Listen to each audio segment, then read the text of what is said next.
out here at Streets of Willow. This is the first track weekend since the car's been yellow, since the makeover.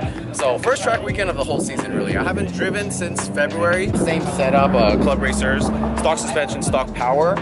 Only thing is today we're on AO52s, and I can tell you guys, they are the best tire I've ever driven by far. So I've done, you know, RE71S, Nanking CRS, Hankook RS4, NS2Rs, you name it, but I've never felt anything like AO52s. First session out, we did a cruiser of a hot lap, not even really an effort, and I saw 24 on there, 24.0, 0.2 seconds away from my PB, so I knew there was so much time. Went off, did a cool down, adjusted some tire pressures. First session out, we already hit a huge PB, 22.8.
With that, I'm super satisfied with the day. I've heard there's always a big drop off on AO52 life, so we already mashed them on Button Willow with SoCal Drivers Club on Friday. I'm happy with getting the time there. For the rest of the day, I'm just going to use the tires to take friends along for ride-alongs.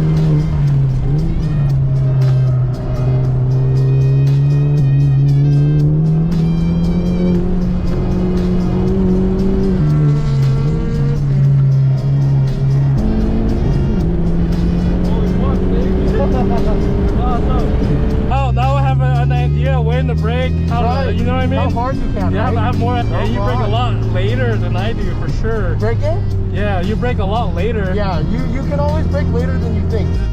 This is our first time ever with somebody who has like a lot more experience. Right. So it's a whole different ball game. It's a different feel. Right? So we are on some changes to the brakes. This is the first time I've run a blank rotor rather than, you know, the stock drilled rotors, which are awful, honestly. Drilled rotors, I just kept getting cracks over and over. Bad structural rigidity, and they just end up like caking in the brake compound anyway, so you don't even get extra cooling, right? So blank flat rotor like this is definitely the way to go. I've had such a better experience with it. Club Racer front pads, endless rear pads. I actually ran endless fronts recommended by some friends, and they were not good. I don't recommend the endless fronts at all. So I switched to Club Racers, and the brakes are fantastic again. I've run stock rears with Club Racer front, so I just left the endless ones in the rear. They're doing just fine. As you guys can see, the blue endless pad there. It's a sad little thing compared to Club Racer, though, I'll tell you. Save your money. Get the Club Racers, they're faster and less expensive. That's it for this one, guys. Subscribe to follow along for the rest of the track season. We're gonna do a lot of fun stuff, just go out and make the most out of the 3 months that we have while California weather is good. And yeah, thanks for watching. I'll see you guys in the next one.